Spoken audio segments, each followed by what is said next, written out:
এতিয়া 8 পে কমিশ্যনৰ কথা সকলো গভৰ্ণমেণ্ট এমপ্লয়িজৰ মুখত আছে। এজন জুনিয়ৰ ইঞ্জিনিয়াৰৰ অসমত চেলাৰী কিমান হ'ব পাৰে? প্ৰবেবল চেলাৰী, এইটো ফাইনেল নহয়, এইটো কমিব পাৰে, বাঢ়িব পাৰে, ফাইনেল এপ্ৰুভেলৰ পিছতহে গম পোৱা যাব। 8 পে কমিশ্যনৰ পিছত কিমান হ'ব পাৰে এইটো চাওঁ। যোনখন ৰেকমেণ্ডেশ্যন আছিল সেইখনৰ মতে ফিটমেণ্ট ফেক্টৰটো 3.833 ৰেকমেণ্ড কৰা হৈছে, আৰু লগতে কিছুমান পে স্কেল মাৰ্চ কৰা হৈছে। এইখিনি চেণ্ট্ৰেল লেভেলৰ যোনখিনি হয় লেভেল 1ৰ পৰা, সেইটো সেই হিচাপত দিছে। এনিৱেজ ফিটমেণ্ট ফেক্টৰটো দিছে 3.833। আমাৰ অসমত যোনটো জুনিয়ৰ ইঞ্জিনিয়াৰৰ পে স্কেল হয় সেইটো পে বেণ্ড 2ত পৰে 14,000 to 70,000 আৰু গ্ৰেড পে 8,700, মানে টোটেল বেচিক পে হৈ যায় 22,700। আৰু অসমতে পে স্কেলো চবতকৈ কম, ইভেন অৰুণাচল মেঘালয়তো বেছি। এইখিনি চেণ্ট্ৰেলৰ পে স্কেলখিনি দিয়া আছে। 3.833 ফিটমেণ্ট ফেক্টৰ ধৰিলে কিমানলৈকে ইনক্ৰিজ হ'ব। যোনটো পে স্কেল 1 আছিল মানে একদম জুনিয়ৰ লেভেলটো, তাত 18,000 মিনিমাম আছিল, সেইটো 69,000লৈকে যাব 3.833 যদি ফিটমেণ্ট ফেক্টৰ হয়। কিন্তু 3.833টো ফিটমেণ্ট ফেক্টৰ এপ্ৰুভ নহয়। আমি ধৰি লৈছোঁ 2.5 এপ্ৰুভ হৈছে বুলি ধৰি লওঁ।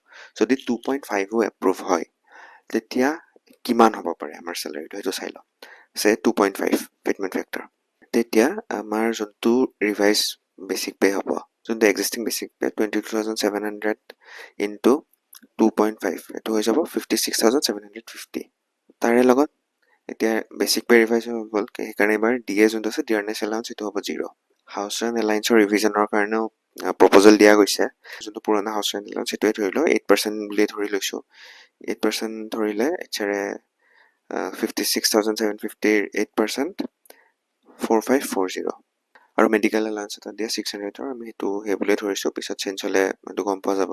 এনেকৈ যোনটো গ্ৰছ টোটেল হয় এই গোটেইখিনিৰ টোটেল গ্ৰছ চেলাৰীটো ওলাব 61,890। কিন্তু এতিয়া ডিডাকশ্যনছখিনি আছে। ডিডাকশ্যন যোনটো NPSৰ ডিডাকশ্যন থাকিব, group insurance scheme, professional tax, আৰু মুখ্যমন্ত্ৰী লোকসভা আৰোগ্য যোজনা সেইটোতো ষ্টেটৰ আছে। আৰু এইবাৰ ডিডাকশ্যন যোনখিনি গ্ৰুপ ইঞ্চুৰেঞ্চ স্কিমৰ এনেকুৱা স্কিমৰ কাৰণে কাটে সেইখিনিও বঢ়োৱাৰ কাৰণে ৰেকমেণ্ডেশ্যনত দিয়া গৈছে। আৰু তেনেকৈ কনচিডাৰ কৰি প্ৰায় 7,500ৰ পৰা 9,000 মানৰ ওচৰা ওচৰি ডিডাকশ্যন যাব। আৰু তেনেকৈ নেট চেলাৰী হ'ব এজন জুনিয়ৰ ইঞ্জিনিয়াৰৰ অসমত এট জইনিং এৰাউণ্ড 52,000 এপ্ৰক্সিমেট। অলপ ওপৰ তল হ'ব পাৰে, যদি ফিটমেণ্ট ফেক্টৰ আমাৰ এতিয়া 2.5তকৈ বেছি দিয়ে এপ্ৰুভ কৰে তেতিয়া আমাৰ বাঢ়ি যাব, যদি কম হয় কমি যাব। প্ৰবেবল চেলাৰী এটা কৈছোঁ 2.5 ফেক্টৰ বুলি ধৰি লয়। বাকী আগলৈ দেখা যাব কিমানখিনি এপ্ৰুভ হয়, কিমান হয় ফিটমেণ্ট ফেক্টৰ।